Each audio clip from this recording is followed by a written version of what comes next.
Cuando me pusieron el tema de junta multidisciplinaria en la enfermedad pulmonar, me puse a pensar que era un tema como que no tenía nada que ver con la etiología ni el manejo, y me puse a leer cosas y ahora estoy muy interesado en el tema. Normalmente nosotros tratábamos los pacientes con enfermedad pulmonar intersticial y los investigamos entre los neumólogos, petit comité. Cuando veíamos pacientes de los doctores reumatólogos con enfermedad intersticial que no nos habían mostrado sus pacientes, decíamos, pero se nos están metiendo al rancho y ni siquiera nos cuentan. Inclusive tuve enfrentamientos con algunos de ellos por esa causa. Y ahora viajamos cogidos de la mano en los aviones, en los buses y hasta en el Transmilenio para venir a las conferencias. Entonces, nosotros empezamos con Viviana y con Diana cuando vino doctor Ragu por primera vez a Colombia, a Medellín. Y fuimos y presentamos una serie de casos de toda etiología. Generalmente nuestro gran volumen de casos era neumonitis por quimioterapia. Teníamos lista de todo. Neumonitis por medicamentos y obviamente también por enfermedades reumáticas, etc. Y ahí empezamos a trabajar en grupo. Posteriormente, una vez nos invitaron al bosque. Allá creo que nos conoció Matiz de estudiante porque deja mucho más pollo y de golpe lo motivamos porque después llegó aquí a golpear al portón y ya está de jefe. Y progresamos después con los patólogos, que fue fantástico, que nos llevaron a su casa privada de patología donde no entran sino ellos, con una clave especial, y nos dejaron entrar y compartir con sus residentes sus microscopios, sus imágenes, y Viviana llevó también las imágenes y podíamos sentarnos y hasta almorzar con ellos y empezamos a hacer un grupo muy interesante. Que en su momento creímos que éramos, digamos, los primeros que hacíamos eso, pero está naciendo en todo el mundo. ¿Por qué? Porque nosotros estamos envainados con nuestros pacientes de enfermedad intersticial. Nosotros manejamos la parte pulmonar, no nos hablamos mucho con los reumatólogos y nuestros pacientes tenían enfermedad reumática. Y cuando el grupo apareció, los reumatólogos nos empezaron a hacer cambio de luces porque ellos también tenían enfermedades intersticiales, no nos hablábamos mucho, no mandaban mucha prueba funcional y nos dimos cuenta todos que manejarlos en grupo o por lo menos diagnosticarlos en grupo no iba a ser un plus grandísimo para los pacientes y para nosotros. Acordarse que la junta multidisciplinaria no es para diagnosticar fibrosis pulmonar idiopática, es una de las enfermedades pulmonares intersticiales, pero no es ni la principal ni es la más agradecida en su tratamiento. Cuando nosotros vemos enfermedades pulmonares intersticiales, vemos de todo. Nos toca meternos con los infectólogos, con los de medicina ocupacional, con todos los que formulamos las enfermedades que no tienen causa, los reumatólogos y los oncólogos. Todas esas enfermedades pueden producir enfermedad pulmonar intersticial. Y desde el año 2013 empezó a aparecer publicaciones en que decía que era muy importante la reunión multidisciplinaria para definir diagnósticos a los pacientes antes de las biopsias o de las broncoscopias. Que esta junta debería considerar remitir a los pacientes a biopsias o definirles el diagnóstico, iniciarles un tratamiento y mirar cómo iban las cosas para ver si se le seguía el tratamiento o se le retiraba. Esto ya lo sabíamos desde antes, se había dicho, es lo mismo. Sospéchela, hágale un TAC, reúnase y defina si biopsia sí, quirúrgica o lo que sea, y llévela a la multidisciplinaria. Ahora la multidisciplinaria está un poquito más arriba, antes de la biopsia. La clasificación internacional de las enfermedades intersticiales, ya sabemos que los pacientes pueden tener o una enfermedad profesional exposicional o sin causa o enfermedad reumática y otras que tienen unos síndromes muy bien establecidos clínicamente y radiológicamente, etcétera, que se identifican como la sarcoidosis y algunas vasculitis. Hay unas que son muy raras y hay otras que son mucho más frecuentes, pero siempre hay un grupo de enfermedades que no se pueden clasificar fácilmente. Otro problema con las enfermedades pulmonares intersticiales.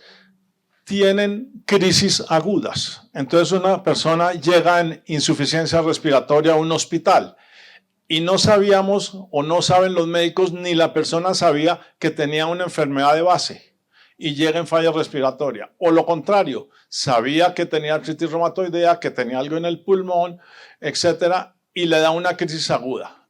¿Y a quién llamaban antes de primero en las clínicas? A los neumólogos. Ahora llaman primero a los urgenciólogos, que resuelven qué hacer y si llaman o no llaman al neumólogo. Entonces es un reto, porque una persona que llega con pulmón blanco en falla respiratoria hay que hacerle algo ya. Y hay que hacerle algo ya seguramente con los radiólogos que nos ayuden a decir y con los patólogos si tenemos que hacer una broncoscopia ya para saber qué es lo que tiene y resolver qué hacemos. Entonces la enfermedad pulmonar intersticial tiene unos retos. Tiene un cuadro clínico normal y tiene agudizaciones por muchas causas. Generalmente no hay sino estas 6. Cuando yo doy la clase o daba la clase de neumonía en la Facultad de Medicina les decía, cuando no se les mejore la neumonía, 5 causas. En la enfermedad pulmonar intersticial, cuando se descompensa, 6 causas. O el paciente encima de la intersticial tiene embolia pulmonar, o tiene falla cardíaca, o tiene sobreinfección, o tiene un neumotórax, o las drogas le produjeron más neumonitis, o tiene una hemorragia alveolar. Esas 6 son las causas de empeoramiento. Y si tratamos de encontrar la causa, pues puede ser un virus, puede ser una droga, etcétera, pero la enfermedad tiene exacerbación aguda sin causa. Entonces son enfermedades intersticiales que tienen al paciente en riesgo y que investigarlo no es fácil y que una sola persona no puede resolver el problema.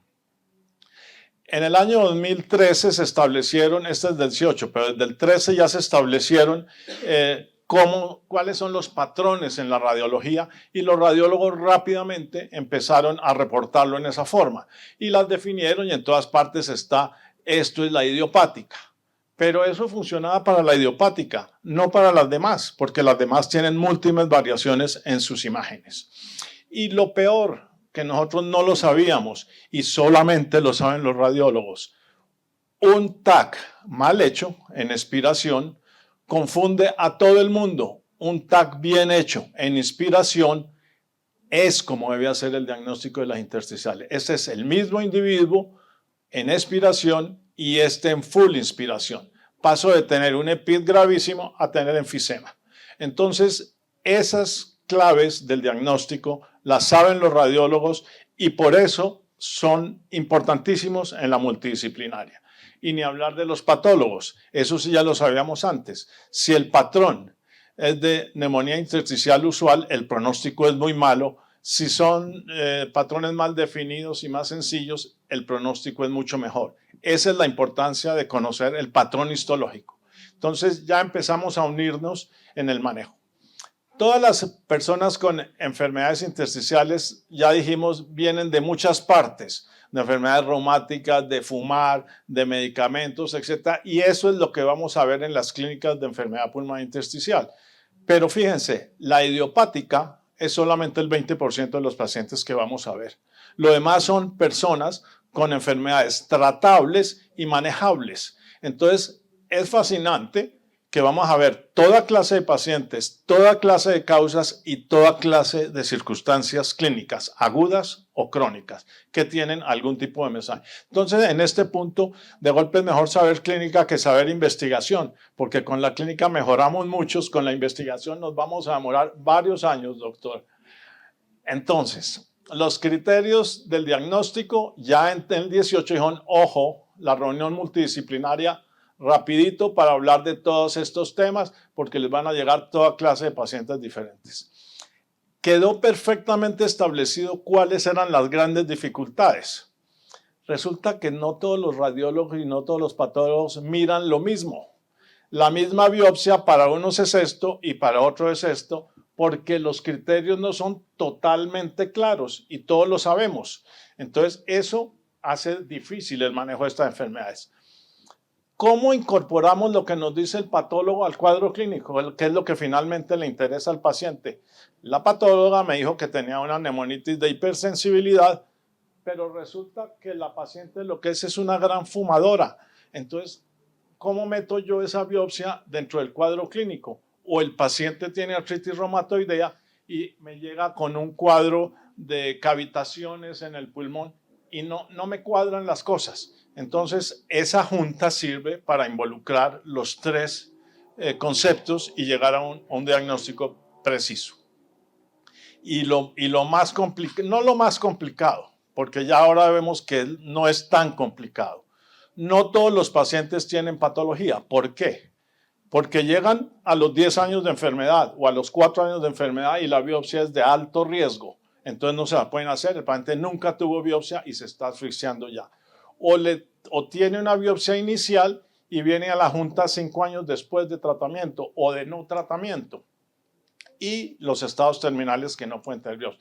Estas tres situaciones hacen muy difícil para un solo individuo juzgar la enfermedad pulmonar intersticial.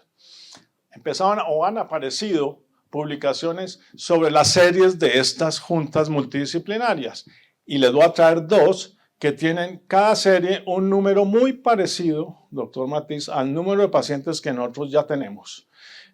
¿Y por qué las publicaron? Porque empezaron a pensar lo mismo que están pensando ustedes. Estoy tratando a una persona para una enfermedad que de golpe no es. Entonces miremos qué son las juntas interdisciplinarias. Esta, que fue una de Canadá, que motivó a muchas personas después, fue que revisaron cuando salieron los nuevos criterios en el 2013, de ahí para adelante hasta el 19, buscaron todos los casos. Hicieron 5 años de revisión. En Canadá era más fácil porque tenían acceso a las historias clínicas nacionales y podían sacar los datos clínicos, etcétera. Excluyeron muchos por falta de historia o por falta de radiografías, etcétera, y finalmente incluidos 126 casos. A todos les exigieron un diagnóstico reunión multidisciplinaria y tenían solamente 74 de los 126. El médico que los remitió mandó diagnóstico y de esos había 24 con diagnóstico de fibrosis pulmonar idiopática, de 74. Y de hipersensibilidad remitieron 24 de 74 con hipersensibilidad. ¿Cómo habían hecho el diagnóstico pre-multidisciplinaria? ¿Clínico o lo que han informado los radiólogos en el TAC? Después de la reunión multidisciplinaria, el diagnóstico definitivo se estableció en el 62% de los casos y provisional en 15 casos, en el 12% de los casos. Y encontraron 27 casos que no pudieron clasificar, pero no los clasificaron como no clasificables, sino en estudio, en observación, en evolución, que es lo que no estamos haciendo nosotros. Nosotros podemos decir, empecemos esto, hagamos esto, hágale una biopsia, repítale tal, hágale rehabilitación, quítele el cigarrillo, lo que sea, y vuélvanoslo a mandar. Entonces, eso creo que en nuestro caso nos falta. ¿Qué tanto coincidieron los diagnósticos de los médicos que remitieron a la multidisciplinaria con el diagnóstico final de la multidisciplinaria? 41%. ¿Y qué tanto cambiaron los diagnósticos establecidos por el médico del paciente con la multidisciplinaria? 37%. En general, en los diagnósticos de fibrosis pulmonar idiopática no era tan difícil el diagnóstico por los clínicos generales y por los internistas y los neumólogos. Fíjense que prácticamente solo 4 fueron reclasificados. En la alérgica extrínseca fue más difícil y después de la multidisciplinaria aparecieron 60% de los casos. Nuevamente, este es uno reclasificado. Este es un paciente a los que no podían clasificar le hacían alguna recomendación. Entonces ahí muestran las recomendaciones que hicieron y no cambiaron después el diagnóstico, y a otros les iniciaron el tratamiento farmacológico. Este caso lo habían clasificado como alérgica, le ordenaron biopsia y hay una fibrosis pulmonar idiopática. Entonces, para eso sirve la multidisciplinaria, para establecer un diagnóstico en base a revisar todas las situaciones. ¿De dónde llegan los pacientes a la multidisciplinaria? Bueno, como esto es Canadá, entonces del médico familiar o general llegaron la mayoría. De los neumólogos, 34, de internistas, pero mire, cardiología, urgencia, cirujanos, etcétera, etcétera, mandaron pacientes. ¿Cuáles fueron los diagnósticos concordantes con quien remitió el caso? La de hipersensibilidad, 23%. Nuevamente, la idiopática, fueron 19 casos, el 37% de los casos, y coincidieron. Por medicamentos aparecieron más después de la multidisciplinaria, sarcoidosis aparecieron más después de la multidisciplinaria, de resto no había gran cantidad de variación. Fueron en total 127 pacientes en este caso. En general, los diagnósticos pre y post, ¿cuáles cambiaron? Obviamente, los que venían sin diagnóstico, que eran 52, todos salieron con algún tipo de recomendación. La de hipersensibilidad,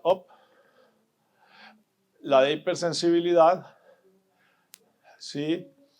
La idiopática, aparecieron más casos, por medicamentos igual, etcétera. Y fíjense que los que no están clasificados salieron clasificados después.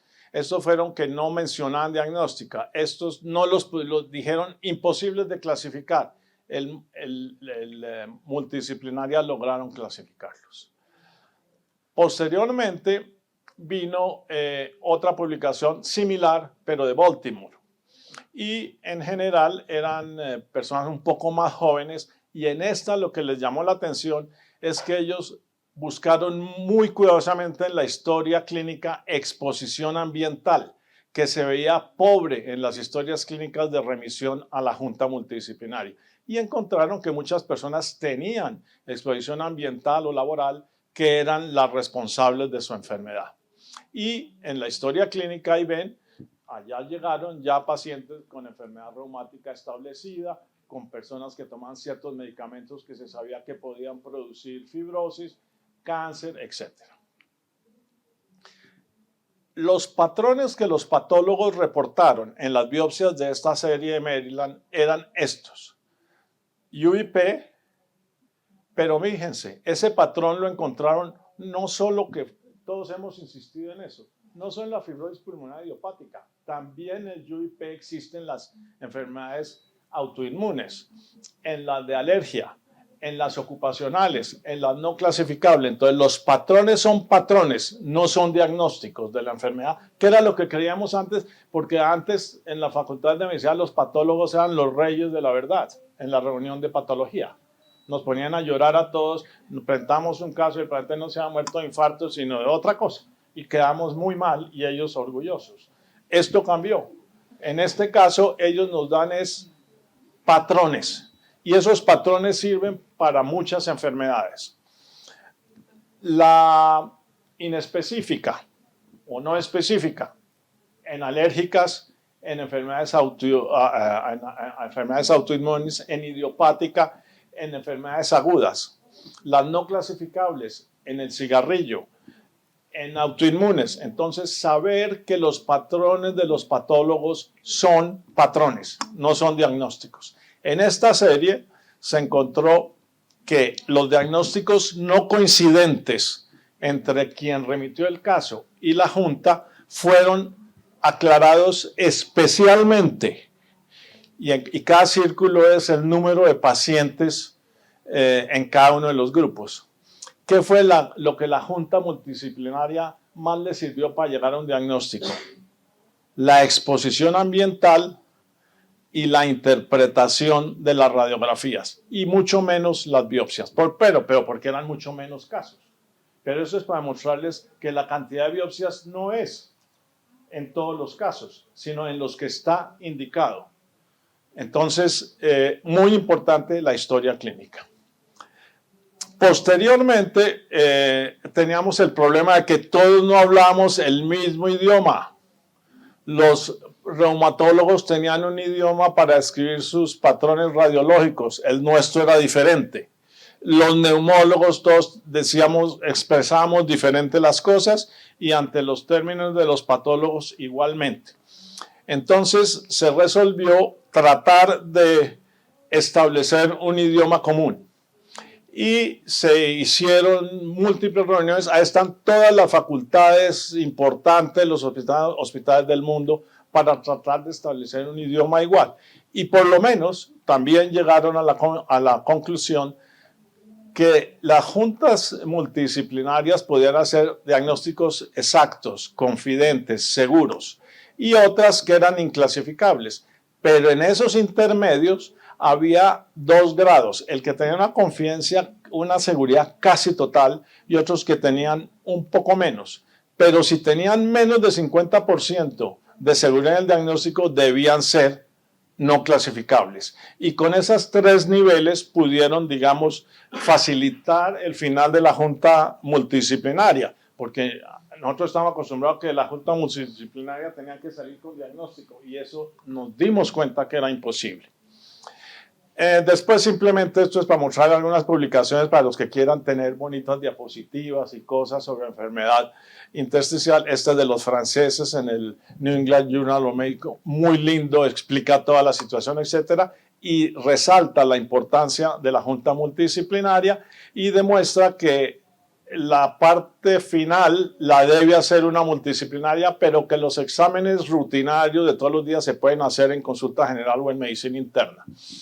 Esto solamente nadie lo ha dicho hoy, pero me parece importante. Desde el punto de vista clínico, Ley y colaboradores desde hace años describieron algún tipo de predicción clínica sobre el futuro de todos los pacientes con enfermedad pulmonar intersticial o de idiopática mejor, que son unos puntos referentes a género, a edad y a pruebas funcionales, para predecir la sobrevida de los pacientes a 3 años, a 5 años o a 8 años. No la aplicamos rutinariamente, pero debemos mirarla, porque estos datos los tiene cualquier historia clínica de nuestros pacientes. Y en la junta multidisciplinaria puede decir, no, este paciente tiene un pésimo pronóstico, tiene el BF1 por debajo del 50%, tiene la capacidad de difusión, que es la que más le gusta a Matiz, por debajo del 50%, y ya sabemos que el paciente es de pésimo pronóstico. Acordarnos que en las intersticiales siempre puede haber compromiso pulmonar. En la reumática siempre puede haber compromiso pulmonar en la mayoría de ellas. En Washington, cuando fue el Congreso Americano de Neumología, en el año 16 o 15, le repartieron a los expertos toda la literatura importante sobre la importancia de ciertos métodos diagnósticos para la enfermedad pulmonar intersticial. Y se comprometieron que en el 17 en Milán, en el europeo, vendrían a reunirse nuevamente y a mirar qué opinaban sobre unas pico questions que se habían hecho, sobre utilidad de diagnóstico, sobre tiempo de diagnóstico, sobre tratamiento, etc. Y en esa, por ejemplo, cuando se habló de multidisciplinaria, las conclusiones eran que la multidisciplinaria hace correctos diagnósticos en 70% de los casos e incorrectos diagnósticos que pudieran llevar a malos manejos al otro 30%, contra lo que hace una sola persona haciendo el diagnóstico.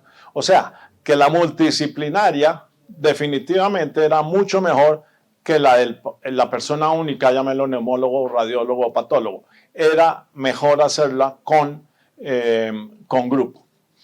En esa misma publicación, por ejemplo, salen los estudios de lavado broncoalveolar que nosotros los empezamos con la doctora hace 10 años. Hacíamos lavado broncoalveolar y le exigíamos que nos dijera la célula y todo. Eso se nos olvidó ahora. Ahora nos vamos a la biopsia, pues nunca nos concentramos en el lavado. Y hay algunos datos en que el lavado, y lo nombró el doctor esta mañana, que es muy importante saber el predominio de células C3, C4, etcétera, para excluir las idiopáticas e incluir las reumáticas. Igualmente esto que lo nombraron esta mañana, nosotros no lo medimos, y los reumatólogos lo miden. Y los pacientes reumáticos son los que tienen esto positivo, no los idiopáticos. Aparecieron entonces lo que hicieron en grupos de trabajo sobre manejo y sobre seguimiento de los pacientes. Esto también es tarea de las juntas multidisciplinarias. No es solamente diagnóstico, es manejo y seguimiento de los pacientes, monitorear el curso para poder hacer recomendaciones más adecuadas. No olvidarnos que los pacientes con enfermedad intersticial generalmente son viejos. Y mire lo que pasa cuando uno aumenta de edad, la cantidad de enfermedades que se gana con los años. Entonces, el de fibrosis pulmonar no solo tiene esa enfermedad, tiene todas estas, y eso hace más difícil el manejo de eso, y la junta interdisciplinaria puede ayudar para resolver qué se hace, que no lo biopsien, que sí lo biopsien, que no le den cortisona, que sí le den cortisona, que se lo manden a los reumatólogos más bien, etcétera, etcétera. Es muy difícil manejar a estos pacientes. En esto todos han apuntado, hasta el doctor Raghu ha dicho que los grupos deben ser siempre, deben tener un neumólogo, un radiólogo, un patólogo y un reumatólogo. Que lo que deben tratar de hacer es un diagnóstico, resolver si biopsia o no y resolver el tratamiento. Y que esto incrementa la seguridad en los diagnósticos. La reunión debe ser en persona. Lo virtual fue un invento para pasar una emergencia que tuvimos con el COVID, pero sabemos que lo virtual tiene unas dificultades enormes en entendimiento y en apreciación. Entonces se debe establecer un sitio organizado, una hora precisa y todo para que se sepa que en el hospital existen las multidisciplinarias. Depende obviamente de los recursos. Si no hay para almuerzo, pues no almorzamos o cada uno lleva su almuerzo. Aquí entre nosotros eso no ha sido problema, porque nosotros en Colombia para esas reuniones no sufrimos por eso generalmente. Y en general lo que sí hay que tener son los métodos diagnósticos. No, por favor, no confundir la junta multidisciplinaria con el equipo de manejo del paciente con enfermedad fibrosante, porque el equipo conlleva la rehabilitación, la enfermera, el transporte, el oxígeno, una serie de cosas que eso no es el campo de la multidisciplinaria. Porque en algún momento preguntan, bueno, y hay que ir a visitar una serie de cosas sociales que deben existir, pero no es parte de la reunión multidisciplinaria. Finalmente, ahí vamos, multidisciplinaria antes de la biopsia y no después de la biopsia, y siempre tenerla en cuenta en todas las enfermedades intersticiales de cualquier origen, y le va a ir mejor ¿a quién? A los pacientes y a los médicos tratantes, porque nos ayudamos entre todos. Muchas gracias.